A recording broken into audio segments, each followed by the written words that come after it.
So in calling this press conference, I'm calling you because of the serious nature of the announcement that I am about to make.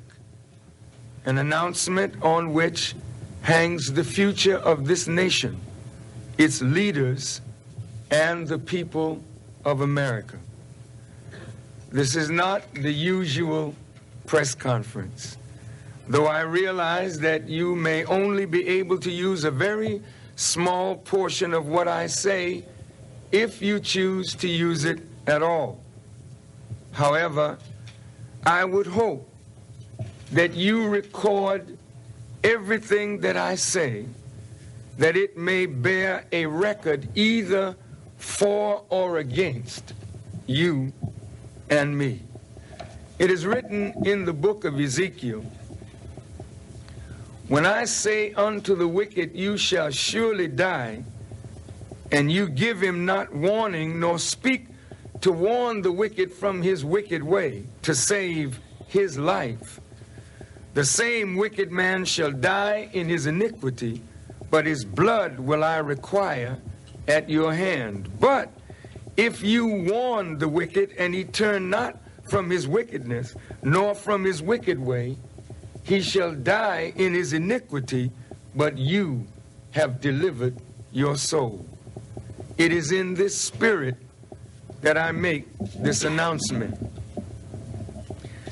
In a tiny town in Mexico called Tepoztlan, there is a mountain on top of which is the ruins of a temple dedicated to Quetzalcoatl, the Christ figure of Central and South America.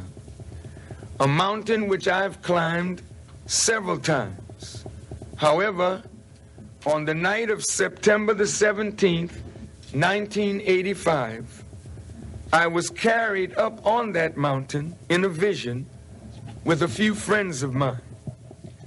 As we reached the top of the mountain, a wheel, or what you call an unidentified flying object, appeared at the side of the mountain, and I was called from the wheel to come up into the wheel.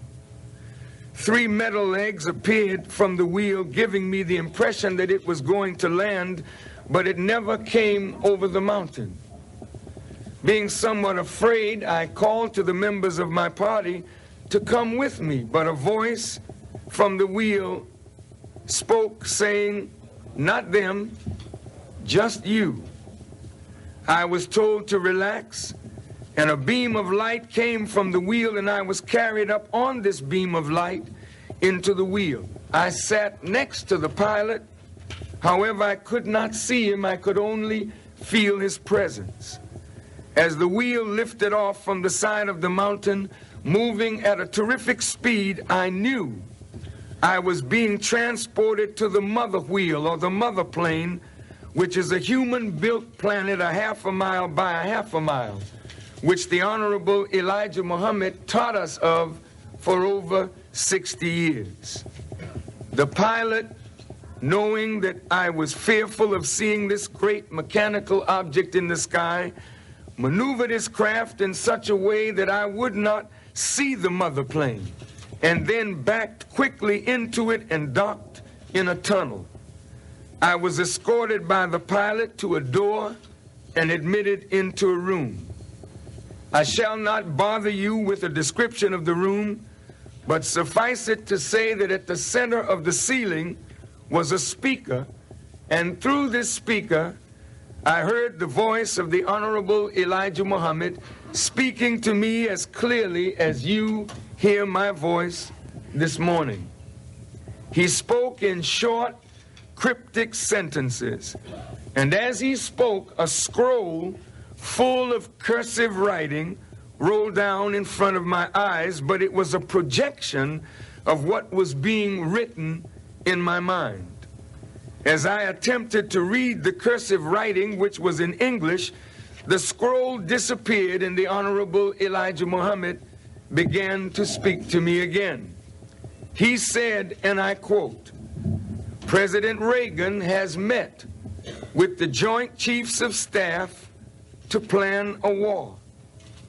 I want you to hold a press conference in Washington, D.C., and announce their plan and say to the world that you got the information from me on the wheel, end quote. He said to me that he would not permit me to see him at that time, but he said that I had one more thing to do, and when that one more thing was done, I could come again to the wheel and I would be permitted to see him face to face. He then dismissed me, and I entered the small wheel, and the pilot, whom I still could not see, moved the craft out of the tunnel and took it up to a terrific height and maneuvered his craft that I might look down upon the mother wheel, and I saw a city in the sky. With great speed, it brought me back to earth and dropped me off near Washington, where I then proceeded into this city to make the announcement. After I awakened from the vision, it seemed to vanish from my mind. However, on the morning of September the 19th, 1985, a great earthquake struck Mexico City, and it was felt as far away as Tepoztlan, the little town where I was staying. The earthquake brought the vision forcibly to my mind, and I spoke it later that morning for the first time to my wife, Khadija Muhammad, and to Sister Taineta Muhammad in the city of Cuernavaca in Morelos, Mexico. During the vision of 1985, the Honorable Elijah Muhammad did not tell me who the war was planned against or where the war would take place. But as events began to unfold from September to December of 1985 into January of 1986, it began to dawn on me slowly that that war might be against Muammar Gaddafi and the Libyan Jamahiriya, but I was not completely sure.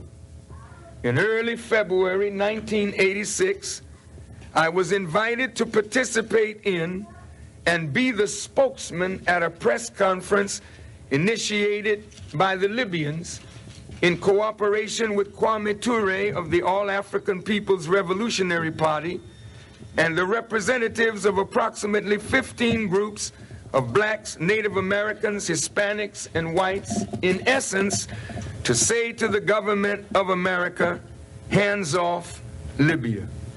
While I was speaking at that press conference, the lights of the television cameras in the back of the room brought back the vision of the press conference that I was to hold in Washington, D.C., and I wondered to myself, could this be it?